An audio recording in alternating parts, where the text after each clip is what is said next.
movimento desses, porque somos uma união aduaneira com uma tarifa externa comum e conforme as regras estabelecidas devemos negociar juntos. Comparado com 2024, sobretudo a diminuição das resistências francesas, né? Que eram um dos grandes obstáculos e tem sido, primeiro, de toda essa estrutura logística dos Estados Unidos que vai colapsar o comércio exterior no país e, em paralelo...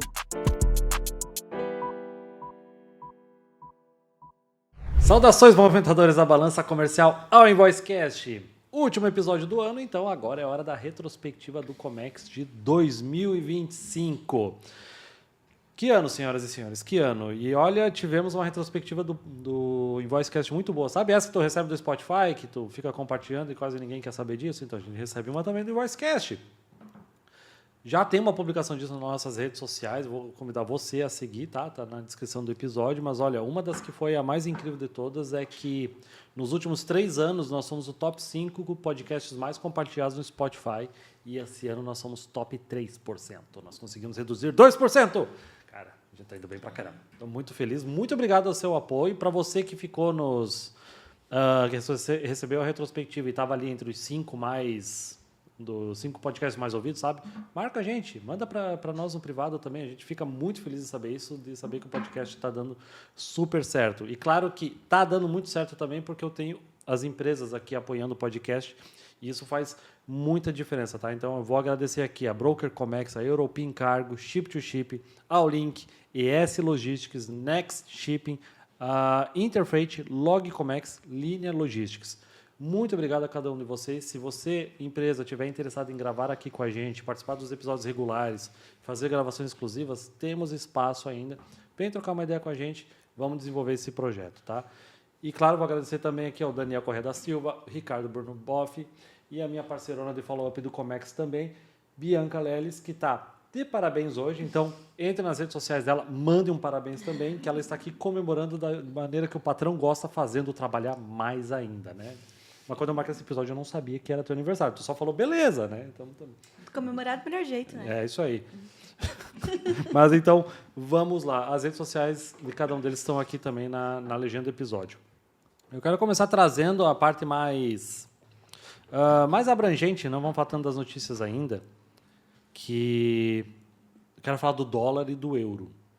O dólar, no dia 2 de janeiro de 2025, estava 6,20. E hoje, dia 10 de dezembro, está em 5,45. Então, nós tivemos uma queda aqui de 60 centavos. Matemática agora está em dia, peraí. 45, 6,20, 60 centavos? Não, meu Deus. 80 centavos, obrigado. Temos um economista aqui para me ajudar. Uma queda de 80 centavos. Eu achei interessante que o euro mudou praticamente nada. Estava 6,37 no dia 2 de janeiro e no dia 10 de dezembro, 6,34. Então, ele teve uma queda de 3 centavos. Nossa Selic estava em 11,25 e agora ela está em 15%. Está desde junho em 15%. E as nossas reservas internacionais, elas praticamente terminaram iguais. Ela começou o ano em 360 bilhões de dólares e terminou em 360 bilhões de dólares mais ou menos. Claro que quando você for consultar pode dar uma variada, né? Mas a mínima dela foi 324 bilhões de dólares e a máxima foi 388 bilhões de dólares. Então, dá para dizer que as nossas reservas internacionais estão sob controle. Querem comentar alguma coisa sobre essa oscilação do dólar e da Selic? Eu posso começar falando um pouco, porque a variação do dólar, o dólar é um preço relativo, né? Então, ele vai variar se ele, enquanto moeda, se fortalecer ou se enfraquecer, ou se a outra moeda com a qual ele tem relação também se enfraquecer ou se valorizar. Eu digo isso por quê, né? Porque essa baixa bem acentuada do dólar, a gente vê que ela acaba tendo menos... Vai ter a ver, obviamente, mas ela tem menos a ver com uma afirmação e um fortalecimento do real, da nossa moeda, e ela tem mais a ver com o enfraquecimento do próprio dólar, que foi a trajetória dele ao longo desse ano de 2025, porque o dólar se desvalorizou perante a praticamente todas as outras moedas mundiais, né? Você mesmo registrou, Jonas, o quanto o euro, por exemplo, se manteve estável, né, em relação ao real. Isso significa que não é o real se impondo frente ao euro, ao dólar, ao peso e às outras moedas. Isso é o dólar, de fato, caindo. A gente pode explorar isso mais para frente, mas tem uma ligação íntima entre essa desvalorização do dólar e a política econômica conduzida pelos Estados Unidos ao longo do ano de 2025, que vai ter a ver desde o tarifaço, por exemplo, promovido pelo presidente Donald Trump, até o alto índice de endividamento da economia estadunidense, que gera certos picos e crises de instabilidade e desconfiança, e faz com que, paulatinamente, as operações do mercado mundial passem a ser feitas com outras moedas que não necessariamente o dólar. Então, a gente tem um movimento relativo de desdolarização em várias operações internacionais, e isso vai fazendo com que o dólar, frente ao restante das moedas globais, vá perdendo um pouco de força, né? É um preço do tarifaço, né? Aumenta a inflação, enfraquece a moeda também, né? Isso também faz diferença, né? Você mencionou a questão da taxa de juros, vale acrescentar. O Trump pressiona a queda da taxa de juros nos Estados Unidos, porque se ele quer exportar mais, faz sentido dar uma desvalorizada no dólar, né? Ou seja, não deixa de ser um dólar muito valorizado, é uma forma de importar muito e de manter os déficits comerciais. Os Estados Unidos têm reduzido os déficits comerciais e a nossa taxa Selic mais alta, subiu de 11 para 15, aí também ajuda a explicar um fortalecimento do dólar, né? Ou seja, é um movimento meio que natural, desconsiderando outras variáveis, subindo a taxa de juros tende a atrair mais dólares e manter o dólar um pouquinho mais desvalorizado aqui frente ao real, né? Mas teve uma coisa que a gente falou no início da retrospectiva do ano passado, que o Donald Trump prometeu e ele não cumpriu, cara. Que ele falou que ia revelar as informações sobre os alienígenas, lembra? Que eu até coloquei um alienígena ali, cara. Ele não falou teve. mesmo. Falou mesmo e não teve nada. Cara, fica muito triste. Frustrante, né? Muito frustrante, cara. Ia dar uma bela bagunçada no mundo, seria bem bacana, né, cara? Tá precisando, quase não tá bagunçado Tá muito agora, boa, né? Tá muito tranquilo, boa, né? Tanto que dá para gravar um podcast para falar do ano inteiro, né? Mas até antes da gente continuar na pauta, 2 avisos. Cara, essa pauta toda tá bem organizada primeiro, graças a Bianca. Por quê? A gente tem o follow-up do Comex, é a nossa newsletter de comércio exterior para você se manter devidamente informado por e-mail de segunda a sexta. Se inscreva, tá aqui na descrição do episódio também. E quero agradecer um novo apoiador nosso, que é a Everest Coworking. E eles, inclusive, patrocinaram nossas bebidas. Muito obrigado, Everest Coworking. Eles estão aqui em Itajaí e, além do Coworking, eles têm também um endereço fiscal e eles estão com um preço assim, bem agressivo para quem quiser tanto um endereço fiscal quanto um espaço. Está aqui também na descrição, entre em contato com eles, beleza? Então, vamos lá agora para as notícias. Primeira que tem aqui, deixa eu abrir aqui, é o BRICS, né? Que o Brasil agora assumiu a presidência do BRICS. Eu não sei o quanto que isso faz diferença. A gente já falou até sobre isso durante o ano, né? Ter a presidência de uma instituição multilateral, como é o caso dos BRICS, e que essa condição de instituição ela ainda é um pouco uma zona cinzenta, né? Porque não é bloco econômico, mas eles fofocam uma coisa junto, eles se juntam, né? Tem um fórum de articulação política e econômica, né, no mínimo. Mas assumir a presidência significa que você assume a possibilidade de conduzir a agenda do bloco, do grupo. Do dito assunto. Dito o assunto, elenca as prioridades e tudo mais. E tem, acho que, 2 elementos que são bastante notáveis dessa presidência do Brasil em relação aos BRICS, que são os seguintes. A primeira questão é a de que o Brasil, ao assumir a presidência do bloco, passa a dirigi-lo mais no sentido de condução de políticas para o desenvolvimento econômico, mas, em paralelo, levando junto uma bandeira que o presidente Lula sempre quis colocar como uma alcunha que o acompanha nas suas pautas internacionais, que é o combate à fome. Então, isso passou a ser uma pauta também debatida nos fóruns dos BRICS, né? O presidente Lula levou essa demanda, levou essa agenda e passou a ter isso mais como uma discussão dentro do bloco, que até então não era feita. Então, essa questão ocupa certo espaço. E o outro ponto que vale ressaltar é o seguinte: geralmente, as cúpulas dos BRICS elas acontecem nos finais de ano. Porque um país assume a presidência no final de um ano, conduz durante todo esse ano e passa o bastão na sequência. O Brasil ele trouxe a cúpula dos BRICS para o mês de junho de 2025. Isso foi um pouco inusitado, porque não foi nunca da tradição do agrupamento. E existem algumas interpretações, eu particularmente acompanho um pouco disso, que entendem que o Brasil, na verdade, traz os BRICS para junho, em primeiro lugar, como um elemento que tenta apresentar o Brasil na condução e na liderança do bloco, mas tentando forçar, digamos assim, na política internacional, certa barganha em relação aos Estados Unidos, trazendo essa agenda mais para o meio do ano e tentando articular elementos que vinham também daquilo que o Brasil trouxe da cúpula do G20, em que o Brasil também discutiu questões envolvendo a fome no final do ano passado. Então, essas agendas acabam se misturando e o Brasil tenta se estabelecer como um ponto de referência em ambas as organizações. E, ao mesmo tempo, não dá para negar aqui, Jonas, que o Brasil ele foi esfriando no segundo semestre a sua vinculação com os BRICS. Porque depois da cúpula, o total das agendas, o grau de engajamento, ele foi diminuindo. E a gente teve, de forma muito emblemática, agora nesse final de ano, principalmente depois da Assembleia Geral da ONU, em que rolou aquela química entre Lula e Trump, né, as negociações, e houve uma vitória parcial do Brasil, no sentido de eliminar mais um conjunto de produtos do tarifaço, mais recentemente. E um dado que é muito, diria, curioso, para falar o mínimo aqui em termos de política internacional, que foi um telefonema do presidente Lula ao presidente Trump, solicitando a ajuda dos Estados Unidos para o combate ao tráfico de drogas na América Latina. A notícia mais recente aqui, tem algumas semanas que ela saiu. Né? Foi em novembro, né? Foi final de novembro, acho. Outubro, eu acho. Não, foi, não faz sentido. Acho que meados de outubro.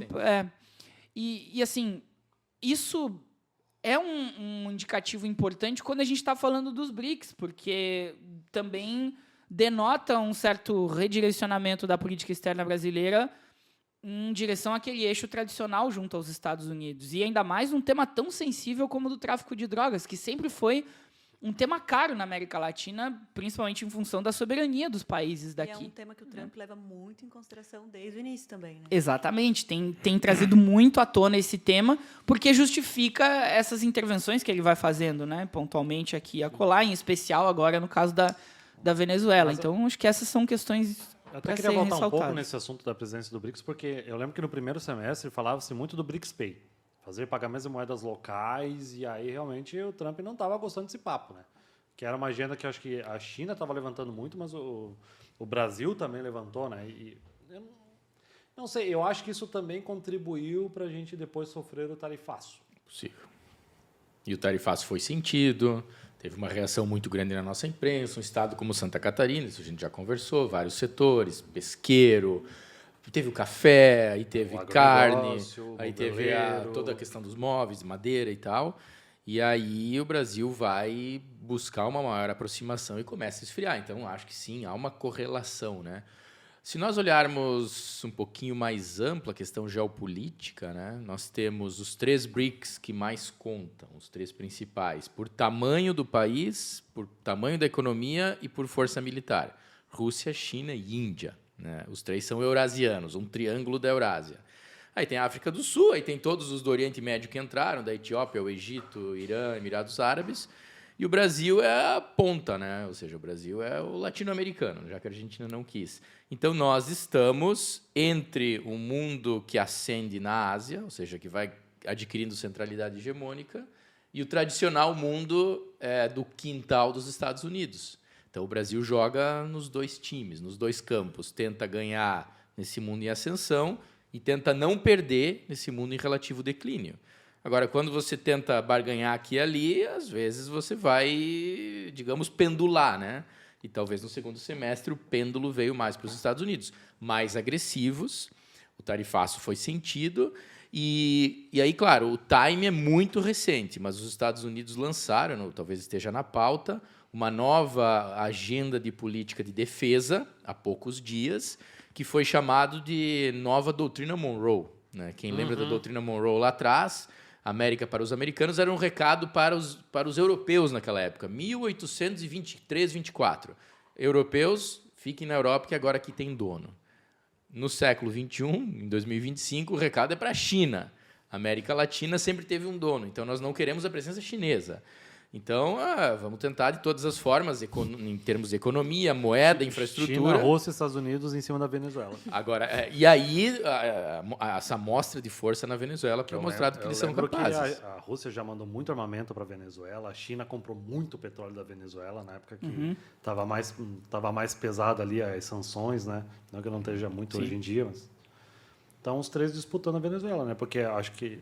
agora não vou lembrar de cabeça, mas acho que a maior reserva de petróleo do mundo ainda é da Venezuela, né? Né? São as maiores... Não está no Oriente Médio, cara. Não. São as maiores reservas, porque as reservas de petróleo elas se dividem entre reservas prováveis, onde você tem estudos geológicos preliminares, e as reservas provadas, onde já houve perfuração e já se tem a certeza. Né? A Venezuela tem as maiores reservas provadas de petróleo do mundo. E ainda que seja um petróleo de qualidade inferior ao do Oriente Médio, por exemplo, o custo logístico para os Estados Unidos é muito mais baixo, né? E a quantidade, de fato, é extraordinária. Então, esse interesse dos Estados Unidos nunca sai do horizonte, ainda mais quando um país como os Estados Unidos padeceram, durante boa parte do ano de 2025, de uma pressão inflacionária muito grande. Né? Então, a população dos Estados Unidos, de fato, sentiu muito a alta dos preços. A política econômica associada ao tarifaço ela foi muito dura com a população nos Estados Unidos e algum tipo de reação precisa aparecer. E um outro problema econômico forte nos Estados Unidos foi uma economia que andou de lado, né? Em termos de geração de emprego, de crescimento econômico, ela também teve os seus problemas. E os Estados Unidos, quando isso acontece, né, eles geralmente lançam mão desse tipo de expediente, encontrar algum tipo de injustiça no mundo para que eles possam levantar essa bandeira de proteção e de polícia do mundo para poder atuar e tentar reaquecer também os seus horizontes econômicos. Né? Dado que o seu setor industrial sempre foi estruturado na questão militar, o complexo industrial militar. Então, também, sei lá quantos bilhões de dólares investidos nisso. Né? Agora, só para fechar o raciocínio, o Brasil faz uma aposta de curto prazo de pendular para os Estados Unidos, dadas as pressões, principalmente o tarifário segundo semestre. Só que a questão no médio e longo prazo, nos próximos anos, terá os Estados Unidos algo a oferecer para a América Latina, além de porta-aviões e ameaças e caçar terrorista, caçar o que eles consideram terrorista, né? Narcoterrorista. Porque isso, colocar o narcotráfico como terrorismo, que são categorias distintas no direito penal, lhes dá, a partir da sua legislação, uma autorização de ação extraterritorial. Eles mesmos, né, se colocam nessa posição. A questão terá os Estados Unidos condições de oferecer algo para a América Latina? Porque já houve muitas decepções ao longo da história. Né? Governo Dutra, no início dos militares, anos 90, o Brasil correu para os Estados Unidos esperando mundos e fundos e não veio tudo isso. E os Estados Unidos eram muito mais pujantes e poderosos do que hoje.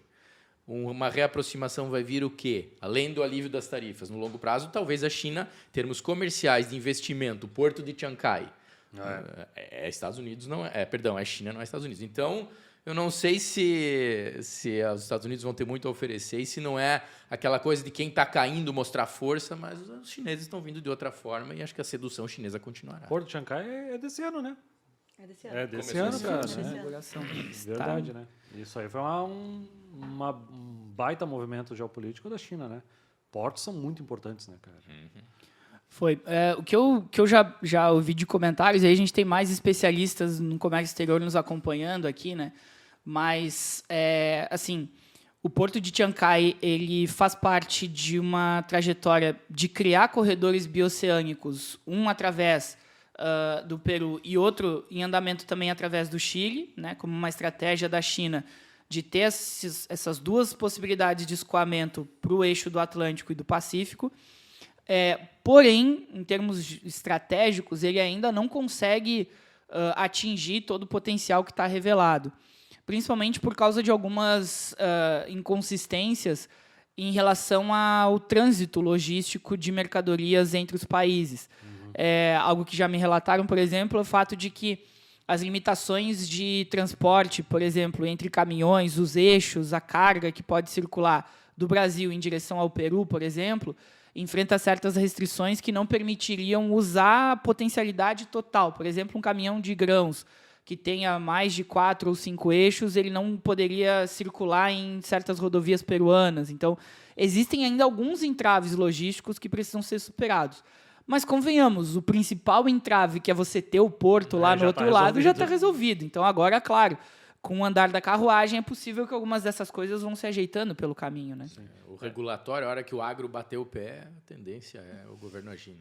Até lembrando para a nossa audiência, falar de frete internacional, da logística internacional por si só, é o episódio anterior, é o panorama dos fretes internacionais que a gente grava no final de cada semestre, tá? Então, a gente não vai entrar nesse assunto aqui a fundo.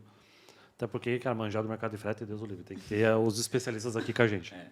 Bom, eu vou seguir na linha de raciocínio do tarifácio do Trump, né, para a gente recapitular a guerra tarifária entre os Estados Unidos e a China, que acho que foi um dos assuntos que mais deram pano para manga esse ano, né? No fim das contas, eu achei bem interessante que os Estados Unidos ele saiu um pouco por baixo, né? E a China ela duplicou as exportações. Então, o plano do Trump de tentar exercer uma certa pressão. Pois é, o que vocês acham? Deu certo, não deu certo? Em qual seara que será que deu certo ou não? Será que tipo, pro eleitorado dele funcionou? Para a Câmara de Deputados deles deu certo? É isso que eu fico pensando, sabe? Porque é complexo, né? E custa, né? Tu ir para uma briga assim, tá de fácil, custa, né? Deixa eu iniciar essa, que daí eu, com uma visão mais ampla, acho que o Daniel pode mergulhar. Quais foram os primeiros países que sofreram tarifas? Não foi o Brasil, né? Teve gente sofrendo antes, né? Teve o Canadá. Ele começou com os vizinhos, né? México e Canadá. O México e Canadá, né? Ali a gente já viu que vai vir aqui. Depois veio um pacotaço meio geral, que pegou até os pinguins de umas ilhas, não sei aonde. Sim. No primeiro a gente ficou de boa ainda, teve só 10%, né? Na listona já estava de boa, verdade, era 10%. Né? Depois começou os específicos. Parece que o Trump tem um método, que é... Eu jogo alto, como se fosse um blefe, né? Sim. Eu finjo que eu tenho um cartão e depois eu não tenho tudo isso.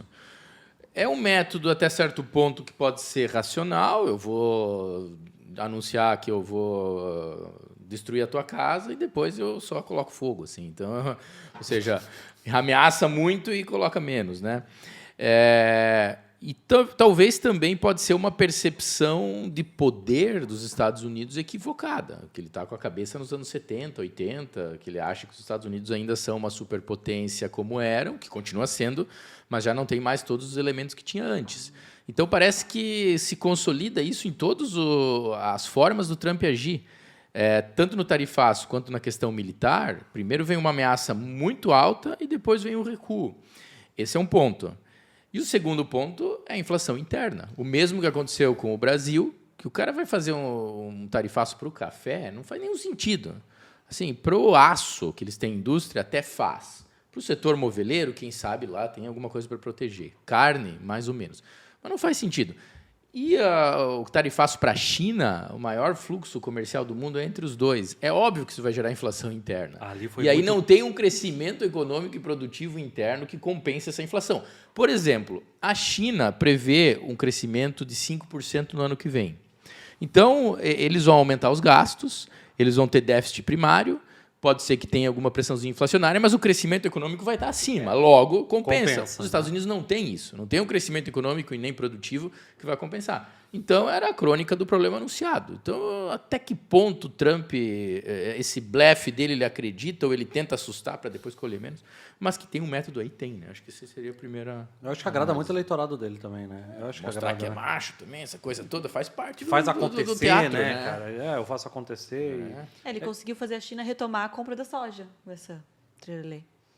Porque estava parado as compras da soja o ano todo, estava todo mundo pressionando ele. Acho que foi um dos maiores ganhos, ele conseguiu isso e a restrição das terras raras. Das terras raras, exatamente. Foi os 2 pontos que ele conseguiu. Exatamente.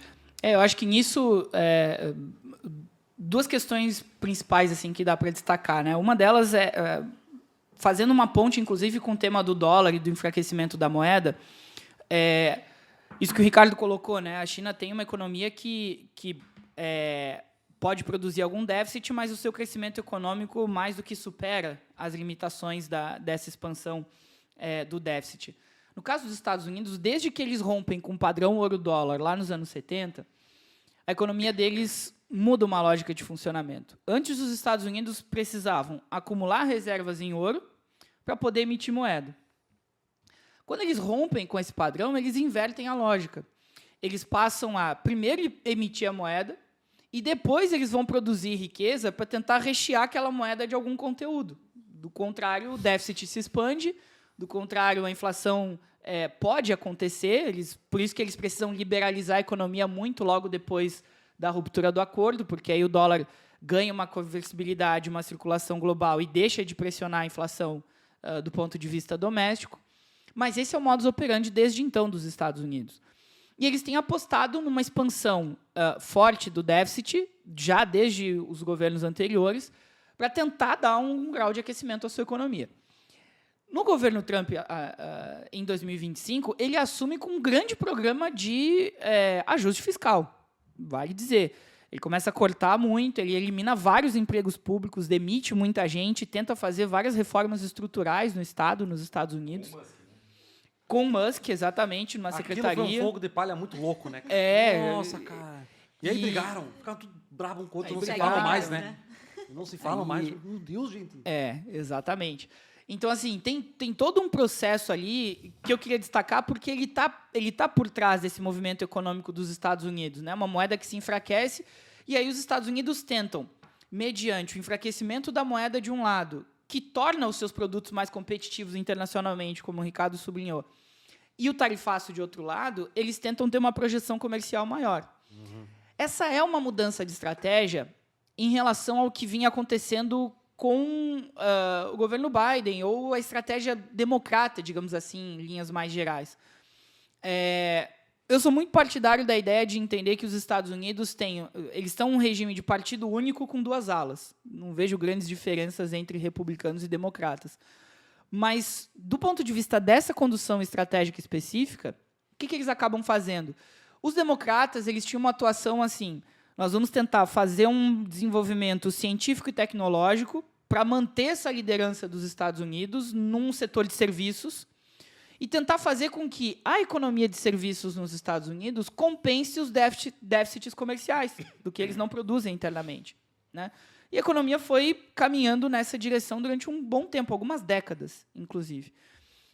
E uma política migratória bastante conivente com entradas e saídas, entendendo que essa política migratória ajudava a baixar o custo da mão de obra, né, e representava um ganho de produtividade para a economia dos Estados Unidos.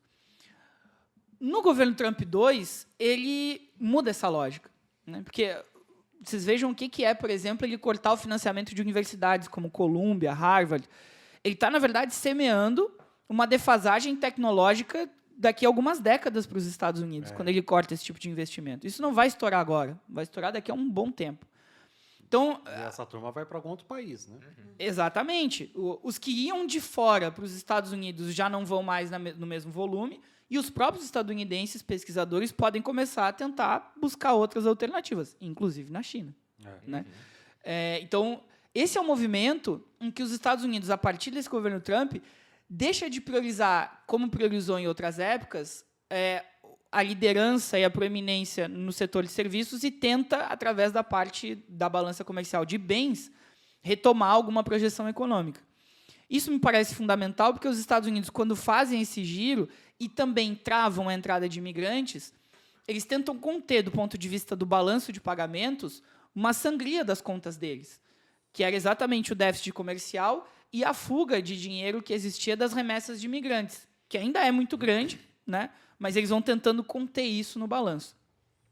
Agora, no saldo, né, o que a gente pode... A gente só consegue fazer agora, em 2025, aqui nessa retrospectiva, um saldo parcial, porque muitos dos efeitos ainda vão acontecer. Agora, de concreto, o que a gente tem? O Trump anuncia o tarifaço para tentar reverter o déficit comercial.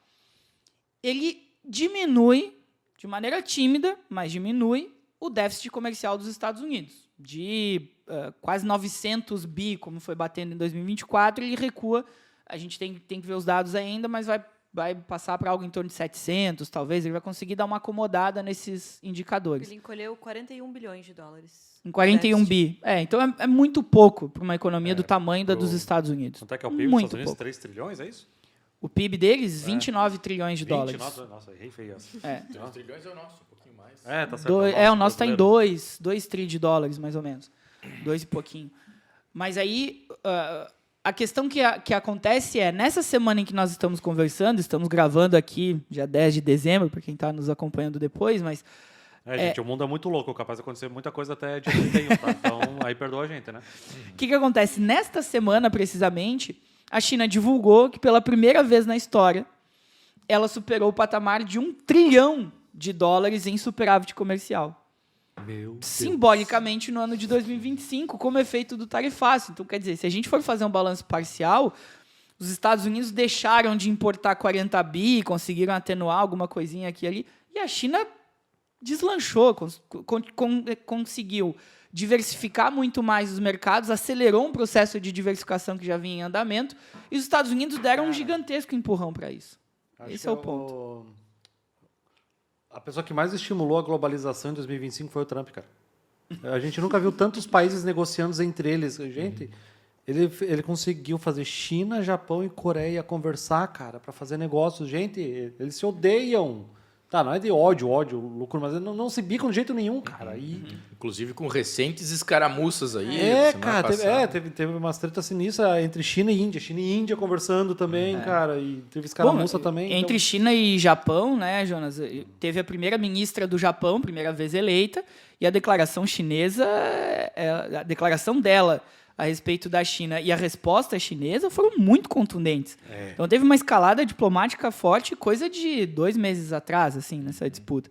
Mesmo assim vão fazer negócios. Vão fazendo mais negócios. Mesmo assim vão fazer Eles negócios. separam as coisas, né? E nesse processo de acelerar, né, certos trâmites, não tem outra razão, tá? Não tem outra razão para essa certa aceleração e a iminência de quase se fechar, e a expectativa é de que aconteça o acordo entre o Mercosul e a União Europeia. Ele está intimamente ligado a esse processo. Porque o que acontece? Você vê os Estados Unidos se fechando muito mais de um lado.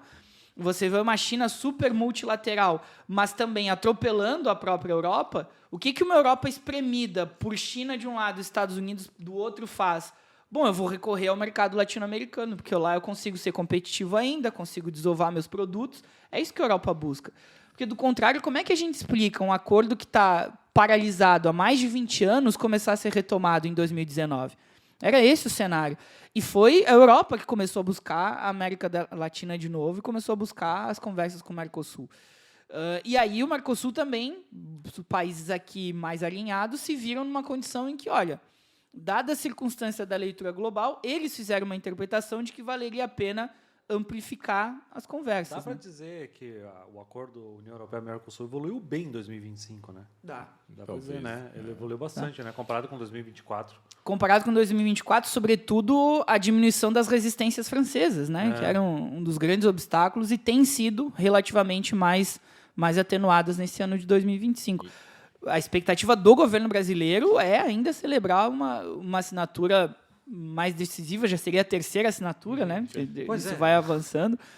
Mas seria algo realmente para concluir as negociações e aprovar de fato o acordo, ele entrar em vigor e começar preliminarmente nos países nesse ano de 25.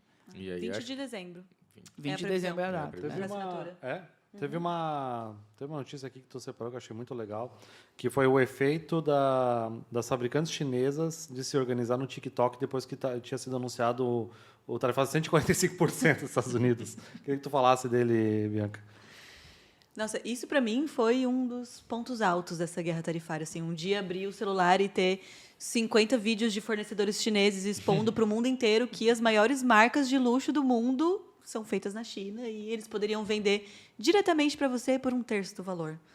Eles exporam todas as marcas, assim, Hermes, Gucci, Chanel, Louis Vuitton, Tommy Hilfiger, Lacoste, Lululemon, nem sei o que é. Teve a porcelana brasileira que entrou no Vucu Vucu, né? Essa aí sim. Essa, olha, como é que é o nome? Ai, cara, eu sou muito pobre mesmo. Claro que pode, ué. Tânia Bulhões, que aí deu aquela treta Gerais. Maravilhosa que... Dizia que era aqui, era lá. Não, que teve todo um brand maravilhoso falando como é que era a criação da porcelana, artesanal, não sei o quê.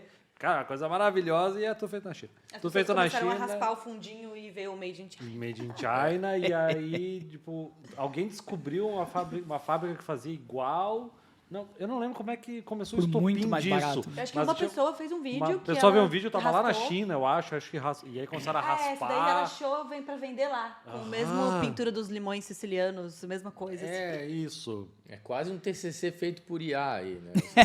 Isso. Mas o que mais me impressionou foi que Tânia eles foram Bulhões muito não rápidos. processa a gente, que nós dia não foi temos taxado, dinheiro. no outro foi os vídeos. Sim. Muito rápido.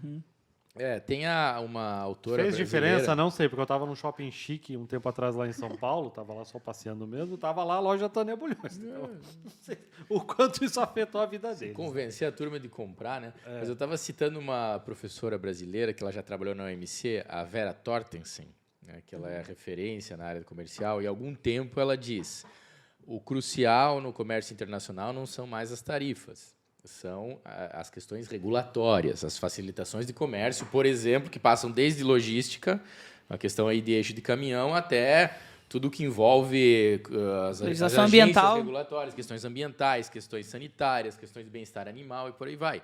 Então, talvez essa guerra tarifária está dando razão para ela, né? O Trump está usando o old style, né, do velho GATT, tarifas, né, que era a grande pauta dos anos 40 e 50, e não está conseguindo os seus efeitos. E aí, essa aproximação com o Mercosul, você matou a charada, né? O Trump está jogando a Europa tanto para a América do Sul quanto para a África. E aí vamos conspirar um pouquinho, que há uma série de golpes na África acontecendo. Benin, Cabo Guiné-Bissau. Verde, Guiné-Bissau, Burkina Faso. Onde houver um golpe, tem um aviãozinho francês, britânico, os russos por ali. Então, a África Cara, disputada tem razão, também. Velho, que eu ouço muito o Petit Journal, eu recomendo sempre esse podcast. Eles têm falado muito ultimamente das tretas na África, né, cara? E tem sido meio recente, né? Tipo, vários países.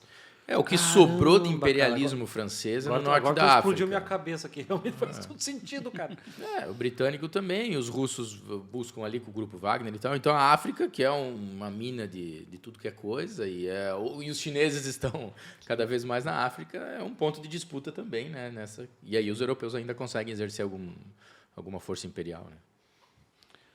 Querem falar também da Argentina, como é que foi esse ano?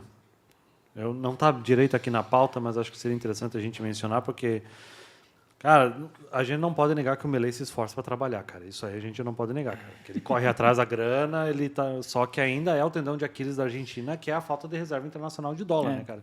Eu vou fazer uma interpretação da Argentina aqui, que primeiro o Milei perde, entre aspas, ele perde as eleições na Grande Buenos Aires, né, no primeiro momento. Isso foi muito E aí louco, parecia que ele ia levar um golpe, mas aí tinha as midterms da Argentina, as eleições midterms deles, né? que vinham logo depois, acho que outubro, Que nacionais. ele declarou que ele estava já esperando pelo pior, né? E o pior não veio, ele ganhou. Não veio, ele ganhou, Ele né, conseguiu fazer aí cerca de 40% do parlamento a favor dele, com mais um pouquinho de centrão lá, ele consegue maioria até para mudanças na Teve o Constituição. escândalo da irmã dele lá, que estava ganhando não sei quantos por cento em tudo, até virou... Vinculado a dinheiro que ia para associações como a Paz, coisas do tipo. Então, pior ainda, né? E nesse meio tempo foi quando o Trump fez aquela operação de comprar pesos argentinos, né? Ou seja, uma operação de um swap cambial, né? Isso, uns 20 bi, acho que E foi. aí isso ajudou. E aí o que dá para... vou colocar duas interpretações aqui. Primeiro, muitos anos de governo peronista, claro que teve ali o Maurício Macri, mas teve o casal Kirchner, teve o Fernandes, tem todo o desgaste, então isso ajuda a explicar. Gravamos um podcast sobre a Argentina ano passado, procura a Argentina aí na busca que tu vai achar. Exatamente. Então os argentinos disseram assim, bom, ainda é pouco tempo, vamos dar uma segunda chance para esse maluco aí, trabalhe mais um pouco, né? Vamos ver o que você tem a fazer. E aí empréstimo do FMI também. Então pega esse aporte dos Estados Unidos mais do FMI, é provável que isso dê uma sobrevida à questão da Argentina, que é um endividamento externo. Só que há duas possibilidades. Ou a economia argentina dá uma recuperada, ele consegue ir levando esse déficit externo, paga um pouquinho ali, um pouquinho lá, pega um consignado aqui, outro lá, e vai e gira e consegue. Ou a Argentina vai ter o mesmo destino que teve nos anos 90, porque é exatamente o que foi feito lá atrás. É você ancorar a economia interna em endividamento externo. E um dia isso estoura, porque o boleto vem, né? O boleto Então, vem, a chance do Milei estar adiando a crise para ganhar eleições no meio termo, e do Trump estar ajudando porque tem um companheiro ali, é muito grande. Mas não podemos prever o futuro. Mas, assim, parece anos 90 2.0. Eu acho impressionante que o Milei, para mostrar trabalho, ele sempre está com uma pastinha embaixo do braço. Que é uma coisa que eu já falei até aqui na Invoice. Se você trabalha numa empresa muito grande e tu quer mostrar que tu tá trabalhando e tu quer só enrolar, coloca uns papéis embaixo do braço e fica andando pra lá e pra cá. As pessoas vão achar que tu tá trabalhando. Eu não tô falando que o Milei não tá trabalhando, tá? Mas aquilo demonstra trabalho. Ele sempre tá com uma pasta, cara. Ele vai em qualquer lugar. Até pra tirar foto com o Lula com cara de cu, ele tava com uma pasta lá, cara. É impressionante, cara. Por isso que o cara, deixa a política de lado. O bicho se esforça. Isso não dá pra negar, cara. Ele tá se esforçando, cara. Eu acho muito engraçado isso dele. E ele é maluco. Cara, a pessoa que clona o cachorro é maluco. Pra mim, cara... Ele clonou o cachorro. Sim. Sim, ele clonou o cachorro dele que tinha falecido pra ter o cachorro de novo. Meu Deus. Ah, pois é.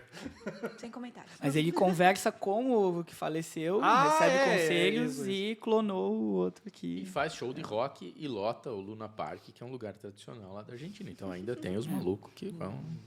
Mas Não, o rock é no isso aí. caso da Argentina também, eu acho que uma coisa que é interessante de sublinhar, né, e pensando no Comex, é o fato de que a moeda argentina, né, o peso, ele se valorizou muito em 2024. Sim, né? encheu de argentino comprando aqui, cara. Sobretudo, Verdade. exato, valorizou muito em 24 e derreteu tudo que tinha valorizado em 2025. Né? A moeda argentina voltou para praticamente o mesmo patamar do início lá de 24, ou do fim de 23, em termos de poder de compra. E isso, para o comércio internacional e para as relações com o Brasil, por um lado é ruim, porque você enfraquece um parceiro, né, ao seu lado, e isso pode gerar impactos no comércio exterior. A Argentina, com problema de divisas, não consegue dar vazão a muitas vezes, alguns contratos que são celebrados e ela não tem dólares para fazer o envio das remessas internacionais. Então, esse é um elemento que chama atenção. E de um ponto de vista mais macro, digamos assim, o que dá para perceber? Né? Os Estados Unidos, sob Trump, eles têm adotado uma posição que é bastante inusitada. Né? A gente costumava... a gente estuda ali relações internacionais, a política internacional e tal, a gente costumava ter documentos desclassificados da CIA depois de 50 anos para nos mostrar o que todo mundo já desconfiava, que eram algumas intervenções dos Estados Unidos movimentando aqui e acolá. Que estamos esperando os alienígenas. Com Trump, em 2025, o que ele faz? Ele admitiu explicitamente, por exemplo, que a CIA tem um plano para a derrubada do Maduro na Venezuela, verbalmente, sem nenhum rubor, sem nenhum constrangimento. Mas a gente até que não se impressiona, né? Não, é porque eu tenho histórico, né? Agora, quando... Tem um plano de ação para um monte de coisa. Mas a questão sempre se especulava isso e parecia teoria de conspiração, né? Os Estados Unidos não vão conseguir tocar lá no governo, lá dentro e tal. E ele admitiu que a CIA está fazendo isso hoje, na ordem do dia. E, junto com isso, tanto o Trump, mas principalmente a sua assessoria e alguns dos seus secretários, admitiram que esse dinheiro que eles colocaram na Argentina, o empréstimo de 20 bi, na verdade, eles disseram, né, não foi um empréstimo, foi uma operação, de fato, de transferência de recurso sem expectativa de retorno. E, objetivamente, eles admitiram que tinha um problema político e eles tinham que intervir para salvar o governo Milei. Isso está também explícito, textualmente. Eles não têm nenhuma outra intenção que não tenha sido essa. Né? Então, o governo Milei, que colocou, né, no comando da economia colapsada da Argentina, um economista que, a princípio, dizia que ia dar conta de resolver o problema da Argentina, esse economista na Argentina, e eu que sou economista não confio neles, no governo da Argentina, o economista colapsou a economia da Argentina, fazendo com que os Estados Unidos tivessem que passar um cheque em branco para eles de 20 bi ali, dizendo, olha, vamos tentar colocar a casa em ordem de novo, porque o plano econômico colapsou. Toda a valorização monetária de um ano se desfez no ano seguinte, por problemas de condução da economia da Argentina, por paralisações da atividade econômica, por demissões em massa. Teve uma paralisação dos aeroportos também, né? Os operadores dos aeroportos. Teve. Aerolíneas argentinas. Incomodou, né? Aerolíneas argentinas também teve greves, além das operações aeroportuárias. E é fundamental registrar que a economia da Argentina está em colapso num processo muito ruim. São algumas dezenas de milhares de empresas fechando no ano de 2025. O acumulado do governo Milei é muito ruim. E as pessoas têm voltado a enfrentar grandes problemas inflacionários de novo, porque como a moeda se enfraqueceu, o poder de compra dos argentinos, que já não estava muito alto, ele ficou ainda pior, né? Então, o ano de 2025 voltou a ser um ano muito difícil para as atividades econômicas na Argentina, com essa desvalorização da moeda e uma dificuldade muito grande. Agora, paralelo a isso, gera certos impactos para comércio exterior, né, de novos negócios terceiro e principal tudo parceiro mais. comercial, né, cara? Exato. Por isso que a gente chama atenção para falar dele, né? Então, isso gera certos impactos, porém, não esperamos uma temporada fraca de argentinos aqui. Tá? Mesmo que isso ocorra, Sério? não vai ser assim de limpar as prateleiras, como eles fizeram talvez no ano passado, mas já é tradicional, eles sempre têm um fluxo muito grande de pessoas vindo para cá. É muito cultural deles guardar o dinheiro para viajar, né, cara? Exato. É E eles muito, fazem muito forte poupança em isso. dólar. É. Né? Bimonetária. Eles fazem poupança em dólar, não tem outra. E aí o que acontece? No caso do Brasil, vamos lá, aquele sujeito de classe média alta na Argentina ou de classe alta, o que tradicionalmente ele faria em épocas mais tranquilas? Ele pegaria o seu dinheiro e passaria suas férias em Miami, em Paris, em Madrid. Esse sujeito que talvez já não tenha o mesmo caixa para ir para esses lugares, ele fica no Brasil, ele vem para cá, então, né? Então, mesmo assim, esse turismo que era mais de luxo, os argentinos relativamente mais pauperizados passam a vir para cá. Então, a gente não vai sofrer um impacto tão forte. Não sofremos no período Macri, inclusive, quando a Argentina foi ao FMI pela última vez, pediu o grande empréstimo, cujas parcelas vêm sendo depositadas até agora, que é o mesmo acordo que o Milei está usando, né? Então, assim, esse processo todo, ele faz com que a Argentina tenha esse cenário de grandes complexidades. E aí, para a gente aqui, né, tentando analisar o comércio internacional e os impactos no turismo, acho que essas são questões a serem ressaltadas. Tanto que aumentou o fluxo com a Argentina, até em função do tarifaço também, né? O comercial, né? Houve uma melhora. Eles ajudaram a aliviar o tarifaço para o Brasil. Teve um aumento enorme de vendas para a Argentina. E em paralelo, corre o quê? Né? A gente tem o SML, que é o Sistema de Pagamentos Locais aqui, entre Brasil, Argentina, Paraguai, Uruguai e agora Bolívia. Ele, com o peso, ele não consegue deslanchar muito, porque o peso é uma moeda realmente que se desvaloriza muito, muito facilmente.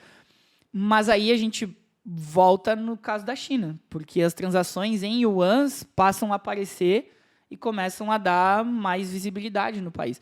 Mesmo um Milei que bateu no peito dizendo que não faria negócio com nenhum chinês comunista, na hora que a realidade se apresenta, ele teve que fazer os negócios.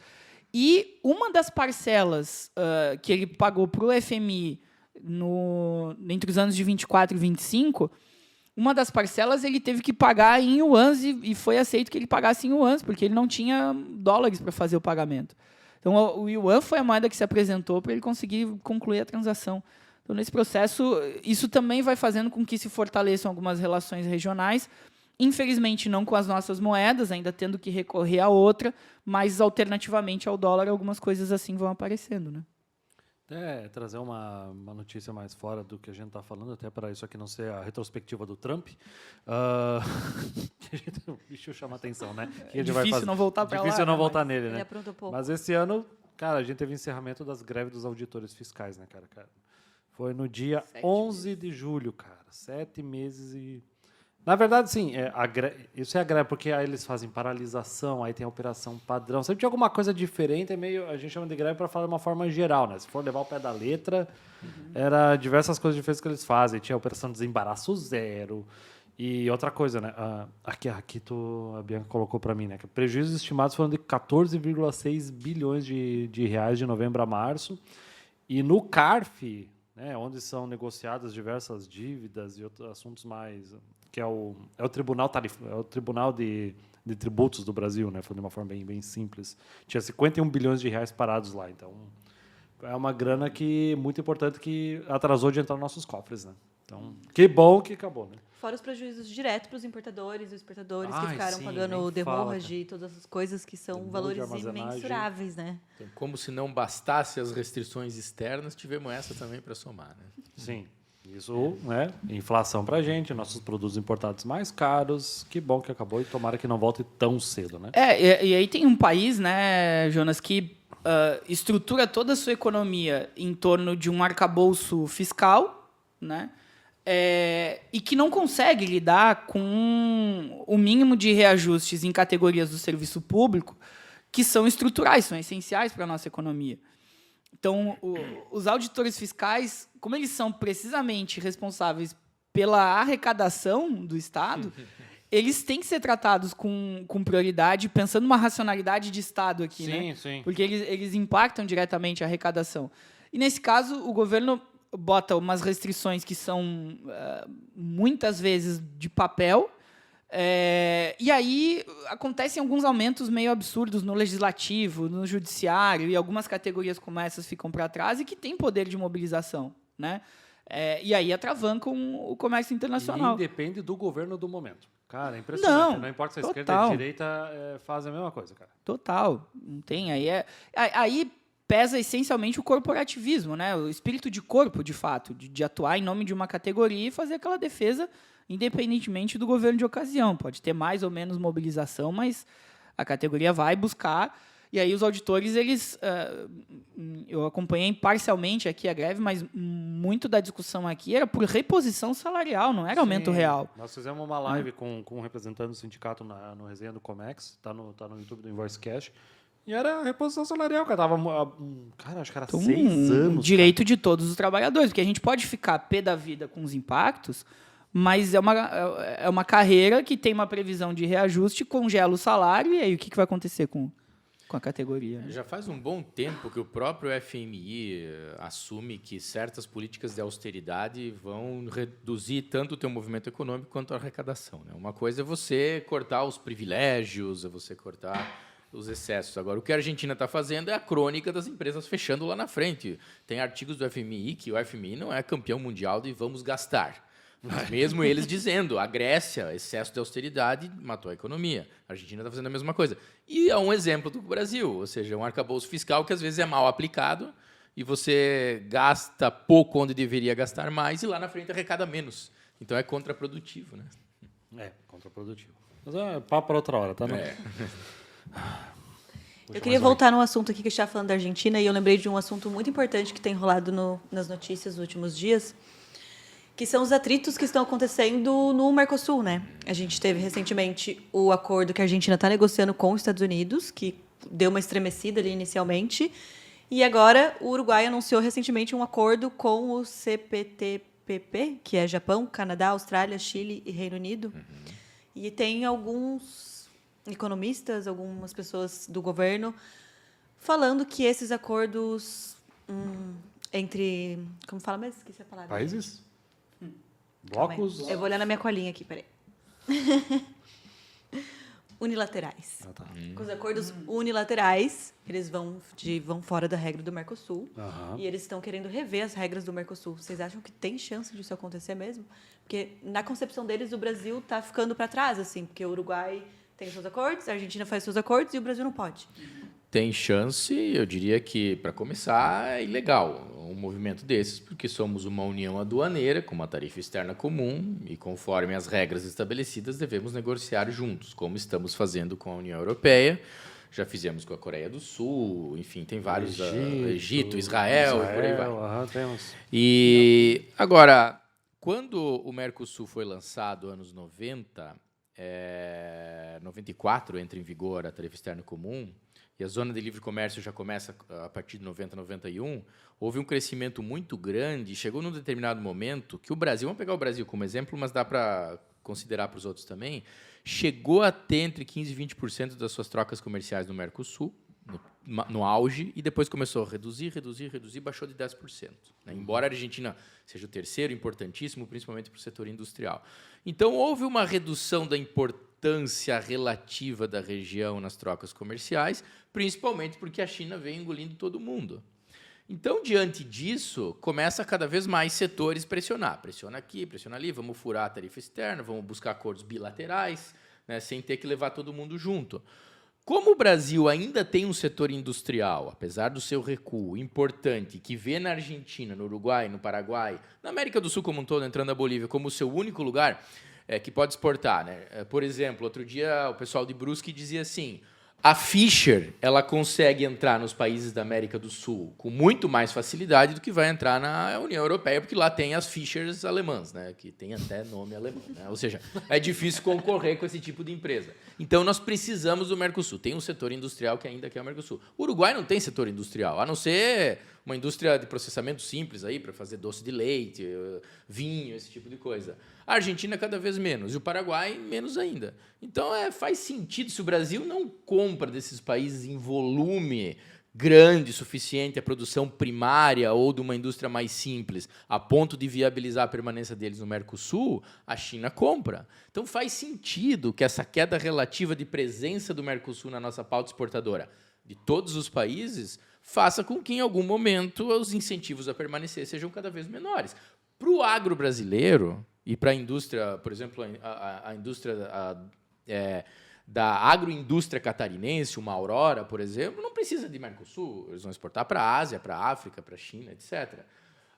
Então, eu acredito que esse movimento é um movimento natural da mudança da nossa pauta exportadora em termos percentuais. E que é ilegal, mas na medida em que os grupos econômicos quiserem e perceberem que vão lucrar mais com isso, a legalidade vai sendo modificada porque o dinheiro empurra a lei para outro lugar, né? E talvez isso esteja acontecendo. É que no mundo prevalece a anarquia, né? Tipo, beleza, é ilegal, tu vai fazer o quê? Né? Tipo, é isso, né? Aguente. A gente costuma dizer nas relações internacionais dessa anarquia, né? Porque a anarquia não é sinônimo de bagunça. Anarquia é a ausência de governo. De fato, não tem a anarquia, né? Então, como você não tem um governo mundial para impor certas coisas, os países fazem uso da sua soberania e, a partir da sua vontade, tomam decisões. Tipo, tem consequências, mas não é. Exato. Politicamente vão ter consequências, mas não tem uma capacidade de sanção internacional que vai ter um órgão fiscalizador que vai te obrigar a cumprir. Esse é o ponto, né?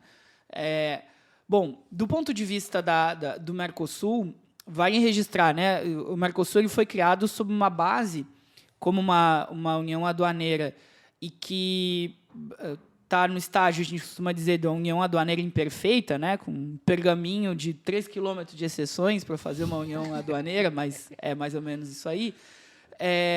Nessas condições, a gente presta contas diante de uma cláusula de consensualidade. É o princípio básico do bloco. Então, porque qual que é o risco de você violar essa cláusula de consensualidade? Se a China fecha um acordo de livre comércio com o Uruguai, um tarifa zero, os produtos chineses vêm com tarifa zero para o Uruguai e vão com tarifa zero para o Brasil. E é como se o Brasil tivesse um acordo de livre comércio com o Uruguai, né? com a China. Então, esse é o grande entrave do porquê existir uma cláusula de consensualidade. Agora, tem o que o Ricardo colocou. A realidade do mundo, quando o bloco é criado nos anos 90, é uma. Era aquela ideia de vamos caminhar rumo à globalização.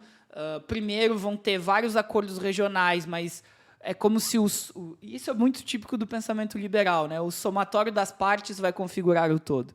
Qual que era a ideia?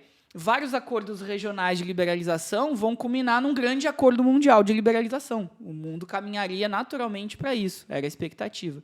Eu lembro de terem me falado isso na faculdade. Então, O MC e Mercosul são de 94. 2006, 2007, quando a globalização estava bombando, né, cara? então, e aí o que a gente estuda lá, né? Todas as rodadas de liberalização comercial. Rodada Tóquio, rodada do Uruguai, rodada Doha. Isso desapareceu da agenda internacional. A última rodada é a Doha, que teve alguns episódios ali até 2008, entre 2001 e 2008, e teve assim um residual meio que para apagar a luz e ir embora em 2011. Uma reunião super esvaziada, ainda com vistas à liberalização comercial. Isso colapsou. E o ponto de corte aqui, eu sustento isso, é a crise internacional de 2008. É ela que chacoalha as estruturas e as placas tectônicas aqui do mundo e direcionam o comércio internacional para um outro caminho, que é esse mais de fechamento, de proteção, de mais barreiras, de mais entraves, sejam elas tarifárias ou não tarifárias, né? As não tarifárias, eu costumo dizer que elas são mais inteligentes, porque elas são mais sofisticadas, né?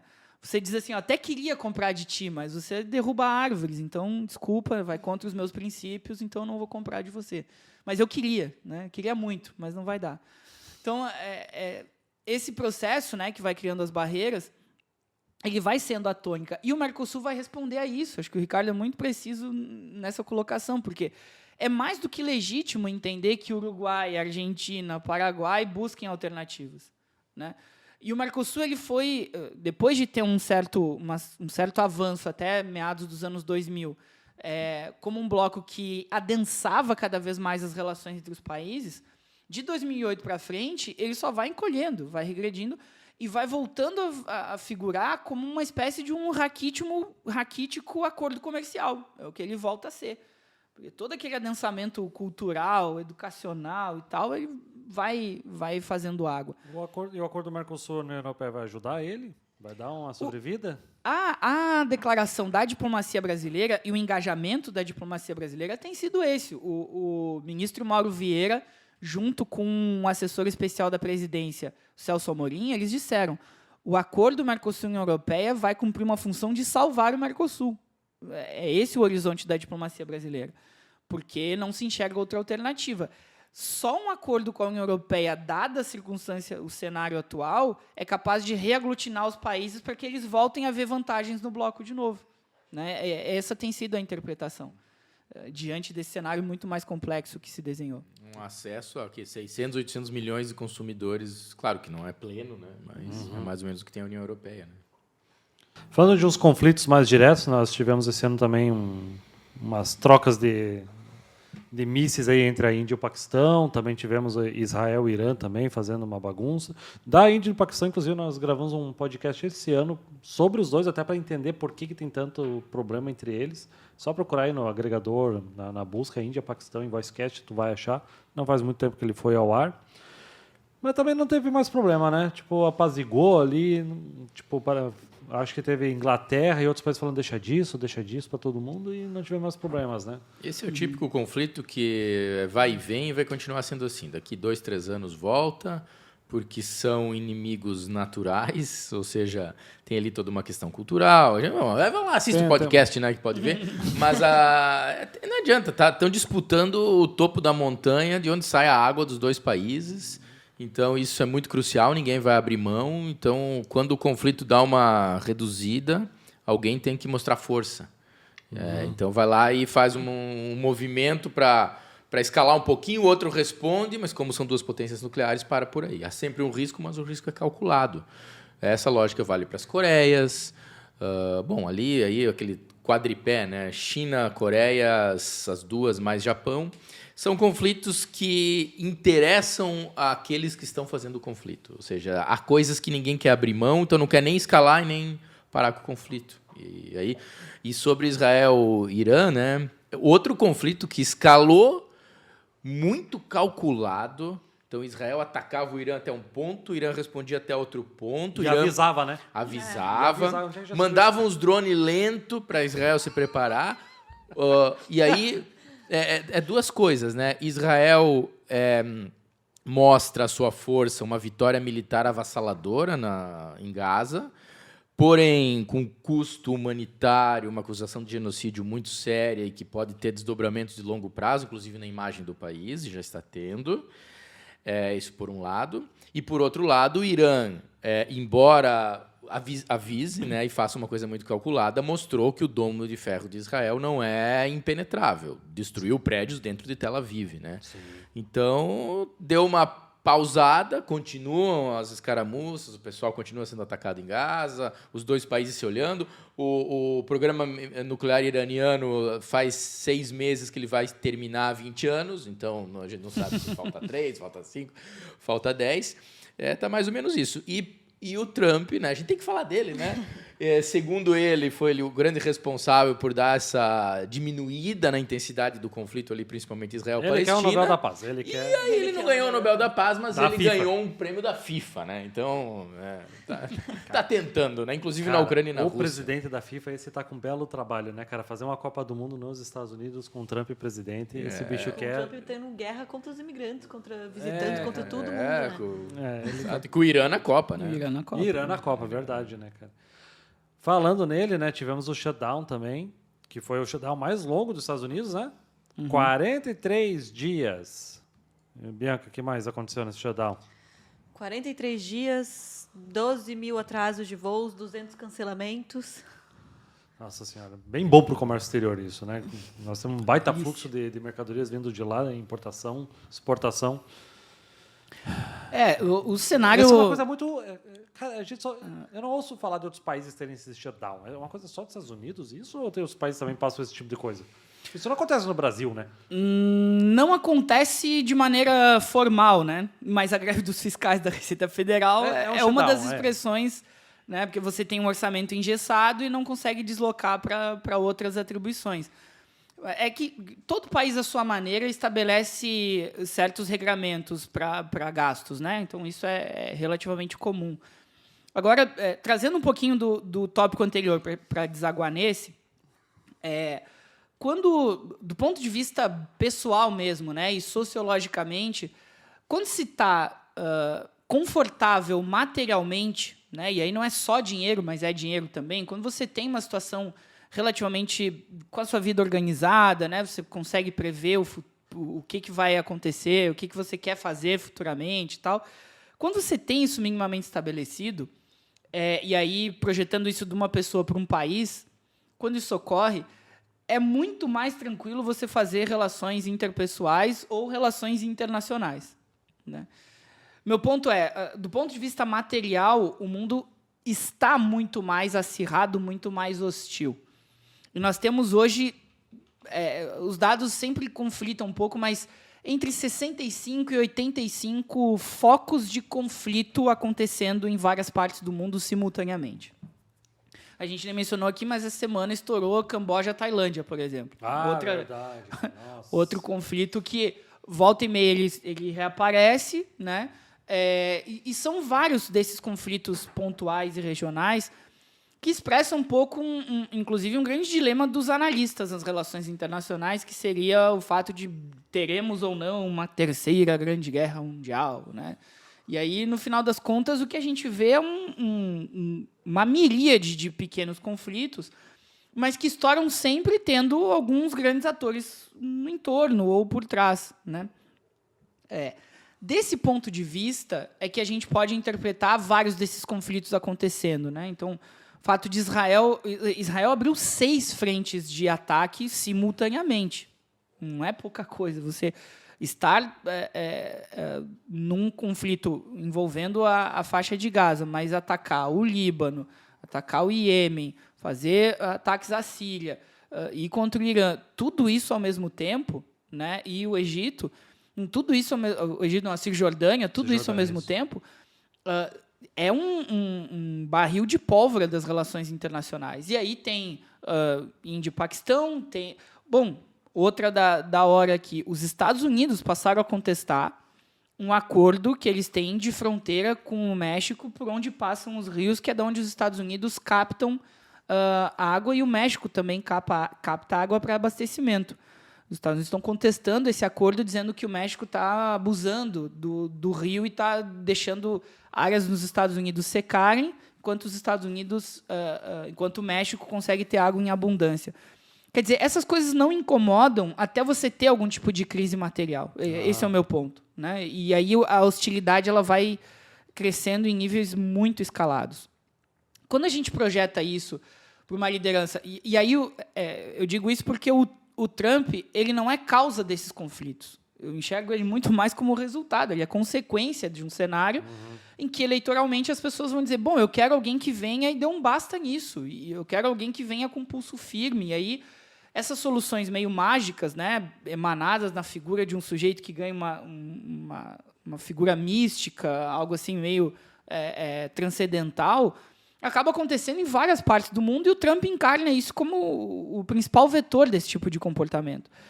E aí começa a ter algumas coisas que nunca aconteceram, tipo um shutdown o mais longo da história nos Estados Unidos. Os Estados Unidos sempre tiveram essa legislação, ou sempre, na era moderna, tiveram uma legislação de contenção de gastos, mas a deles é diferente de um arcabouço fiscal no Brasil, por exemplo. Isso é importante ressaltar. Os Estados Unidos têm uma lei em que, se bate o teto de fato do orçamento, congelam-se todos os gastos sociais e todos os gastos financeiros do Estado. Quer dizer, os Estados Unidos não remuneram os títulos da dívida pública estadunidense quando tem um shutdown. Porque isso é uma restrição absoluta. E por isso que entra um parafuso, colapsa a economia, o país dá todo esse transtorno, porque precisa de uma autorização especial do Congresso para se endividar um pouco mais, para lidar com aquelas despesas até fechar o ano, né? No caso do Brasil, a gente não tem isso. A gente faz todas as restrições possíveis do ponto de vista dos gastos sociais, aqueles que envolvem a esmagadora maioria de milhões de brasileiros, para sobrar algum dinheiro, e todo o dinheiro que sobrar vai atender a 100 mil especuladores da dívida pública brasileira, entre pessoas físicas e jurídicas. Esse é o arcabouço fiscal no Brasil versus o shutdown nos Estados Unidos. E por isso que lá as consequências são muito mais abrangentes, né? Aqui ela fica mais nichada, porque tem certas pessoas que estão com o que precisam do Estado brasileiro garantido, né? Então, no caso do shutdown, o que me chama mais atenção é como ele paralisou toda a sorte de pagamentos. O que tem sido mais destacado é como houve paralisação, primeiro, de toda essa estrutura logística dos Estados Unidos, que vai colapsar o comércio exterior no país, e, em paralelo, os Estados Unidos têm a política dos chamados food stamps, que é uma política social que é como se fosse um dinheiro, um cheque que você recebe do governo para comprar alimentos, né? Ou um vale para comprar alimentos. Tá. Né? E o que acontece? Funcionários públicos dos Estados Unidos, gente que tem carreira, está minimamente estabelecida, tem um padrão relativamente confortável de vida, pedindo dinheiro e indo nas ruas e participando de programas sociais de doação de comida, marmitas e tal. Isso chama atenção. É uma escalada exponencial de pobreza nos Estados Unidos que não tem precedentes, né? E é sintomático que a economia dos Estados Unidos esteja passando por isso, porque esgarça esse tecido social e vai fazendo as pessoas começarem a pensar o seguinte: bom, mas quem vinha para resolver não está resolvendo, e, afinal de contas, para onde isso aqui vai? Né? E aí eu acho que um dos grandes graus, já que a gente está fazendo retrospectiva, mas também são prospectivas, né? Esse grau de incerteza para 2026, eu acho que ele fica muito mais acentuado. Um dos saldos que a gente tem de 25 é isso, né? Para os Estados Unidos, o tamanho da incerteza do que pode acontecer na maior economia do planeta para 26, dados esses quadros. É o primeiro ano do Trump, né? É o primeiro. É o primeiro ano. O cara chama atenção e causa incertezas pra caramba, né? Cara, tivemos o furacão, né? O furacão mais forte de 2025, que atingiu a Jamaica e Cuba. Cara, foram maré de até 4 metros, chuvas de 51 centímetros. Começou atingindo primeiro Jamaica, depois, logo em seguida, já atingiu Cuba também. Afetou bastante a parte das rotas aéreas e marítimas ali. É comum, né, no segundo semestre, termos esses... como é que é? Furacão e tornado, né? É que depende do sentido, né? É o nome, né? E, então é bastante comum. Foi poucos dias ali, mas deu uma bela bagunçada também na logística internacional. E claro, gente, não estamos falando aqui de Ucrânia e Rússia, porque a gente está buscando falar mais assim, quais são as novidades e o que teve de novidade que assim afetou realmente o comércio exterior brasileiro, tá? Então por isso que a gente não está entrando a fundo de novo, porque infelizmente já está precificada essa guerra para o comércio exterior brasileiro, né? É meio frio falar isso, mas acho que vocês entendem, né, o que a gente quer dizer, né? O que mais temos aqui?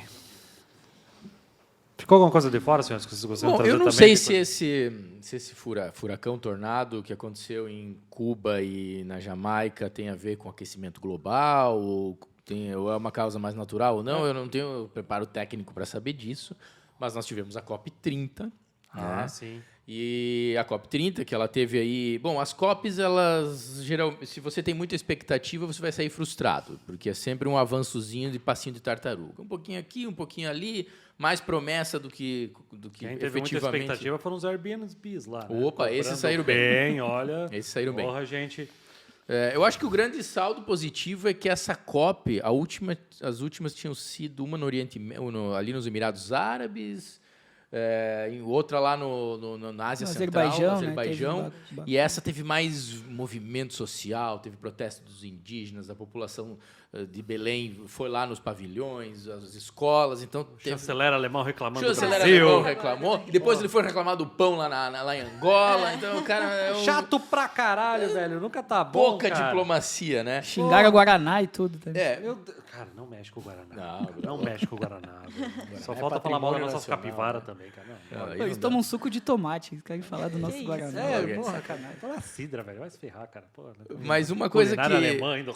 Uma coisa que mexe com o comércio exterior e que foi discutida na COP é que a China se colocou contra restrições ambientais no comércio exterior. Os países, isso que o Daniel mencionou antes, você derruba a árvore, você faz isso, faz aquilo, dizendo que isso é uma forma de protecionismo. Então, talvez essas discussões entrem cada vez mais, alguns a favor, outros contra, que é vincular o comércio exterior com a questão ambiental. O acordo Mercosul-União Europeia, se sair no dia 20, daqui a 10 dias, é provável que tenha muita coisa dessas. E aí as empresas realmente, todo mundo já sabe disso, vão ter que mostrar selos, desde bem-estar animal, questões sociais, questões ambientais, para entrar na Europa. Então, essa COP demonstra, a China colocou essa pauta, que essa pauta deve continuar daqui para frente. Então, não é só a questão dos mares e dos...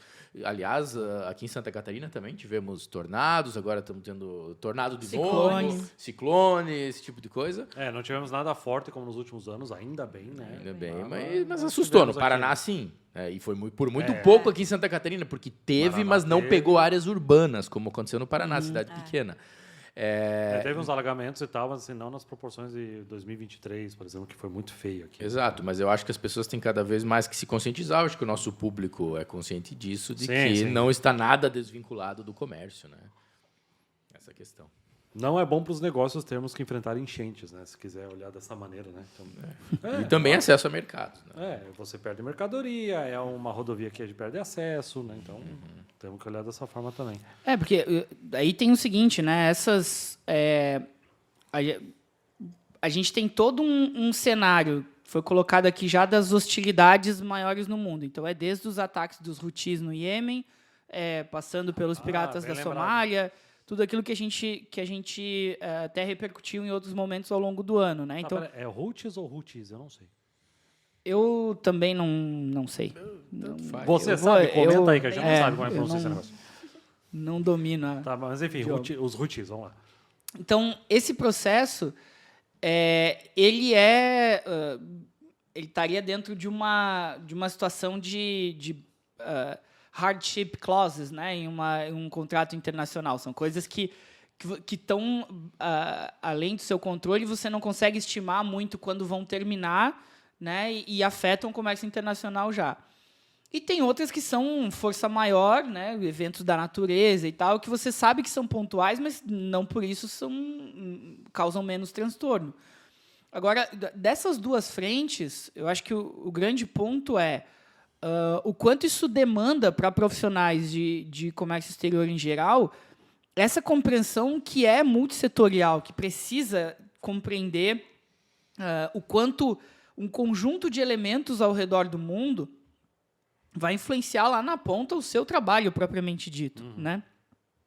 Esse caráter de se qualificar, de pensar, de raciocinar sobre tantas múltiplas situações que vão acontecendo, ele é fundamental. E empresas também vão enxergando oportunidades de negócio nessas dores, nesses gargalos, né? Então, é possível que a gente comece possível não, a gente já está, né? Mas a gente comece a ter cada vez mais uma miríade de soluções logísticas, por exemplo, que vão ter que ser muito inventivas para contornar essas situações, tentando reduzir custos, tentando diminuir prazos, tentando contornar situações que é mais ou menos equiparável ao que o Ricardo dizia da COP30, que é o seguinte, uma das grandes bandeiras da COP30 agora, né, Ricardo, foi menos tentar pensar como que a gente faz para a temperatura do planeta não bater 2 graus no final do século, já que já não vai se conseguir manter em 1,5 grau, né?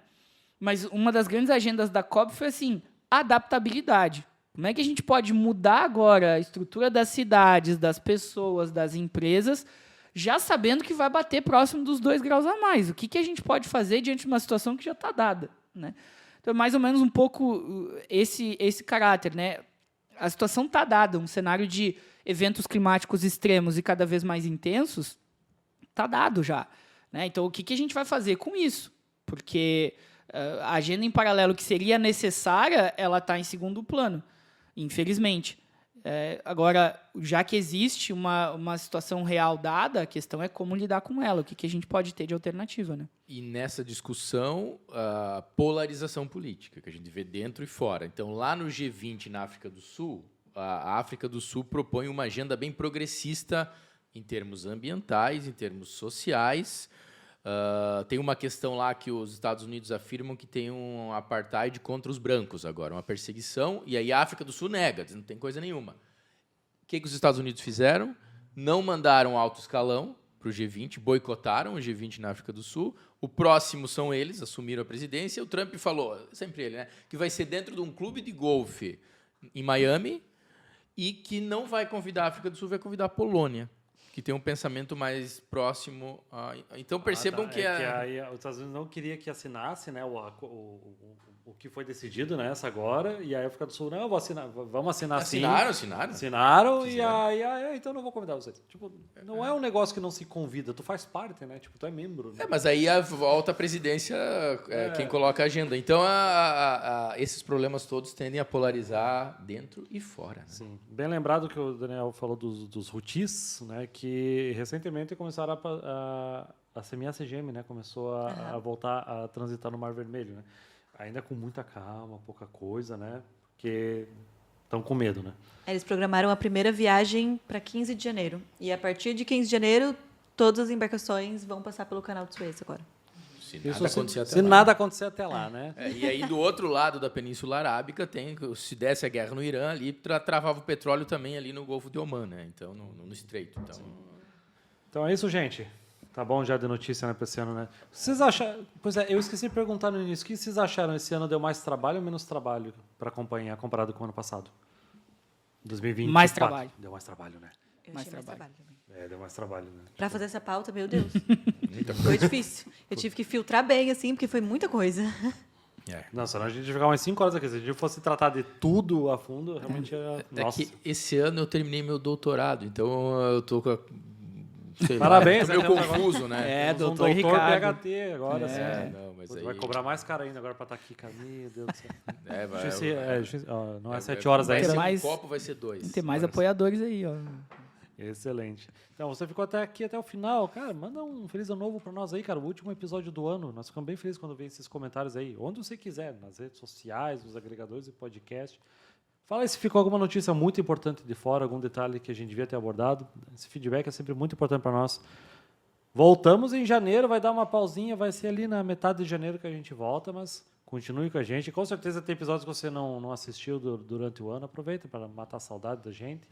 Porque, nossa, se é uma época que eu consumo muito podcast, realmente é nas férias. Tá? Então, dá aquela limpada nos armários, vai viajar e tudo mais. Então, vai comentando aí, cara. Isso ajuda muito. Compartilha aí com os amiguinhos também. Compartilha nos grupos que essa divulgação orgânica faz muita diferença para nós, tá? E a curtida também no YouTube faz toda a diferença. Então é isso, trabalhos encerrados. Muito obrigado a vocês. Jonas, quanto vai estar o dólar ano que vem? Quanto é que vai estar o dólar? Esqueci disso. Então vamos falar. Então, aproveita. Você também. Quanto é que vai estar o dólar em dezembro de 2026? Deixa anotado aqui. Aí no final do ano que vem, a gente resgata essas informações. Quanto é que vocês acham que vai estar o dólar, então? Dólar compra, tá? Vamos facilitar a vida aí. Quanto está hoje? Eu tinha pego aqui. 5,45. 5,45. 5,60. 5,60? Eleição. Já vai estar decidida a eleição em dezembro, né? Verdade. Já vai estar decidida a eleição, né? Já que eu falei, deixa. Vou chutar aí uns 5,30 também. Não 5,30? vou mais para trás. Vai cair por mais um baixo. pouquinho? É. Vai, Bianca. Meu Deus, meu chute. Vamos lá, nós economistas aqui, especialistas. Vamos lá. Eu sou super economista, vamos lá. Meu chute vai ser 5,50. Eu vou na metade. Vocês. Cara, eu acho que vai ficar nos 5,60, tá? Eu acho que não vai mudar muito, não. Eu acho que vai dar uma bela oscilada para cima, depois vai apaziguar de novo. É que tem a questão da eleição, mas, assim, se a gente pegar a eleição de 22, ela foi ultra polarizada, obviamente, mas se você olhar o dólar, é quase uma linha reta, assim, ó. Porque o Banco Central, a política econômica, aquilo ali não mexe 1 milímetro, né? Então, assim, eu acho que a questão eleitoral em si, a agenda está muito engessada. Não tem nenhum candidato que fale nada em contrário. Tenhamos uma eleição mais calma, vai ser bom isso. Então, é isso, trabalhos encerrados. Deixa aí tua previsão para o dólar também para dezembro de 2026. E até a próxima. Tchau, tchau. Valeu.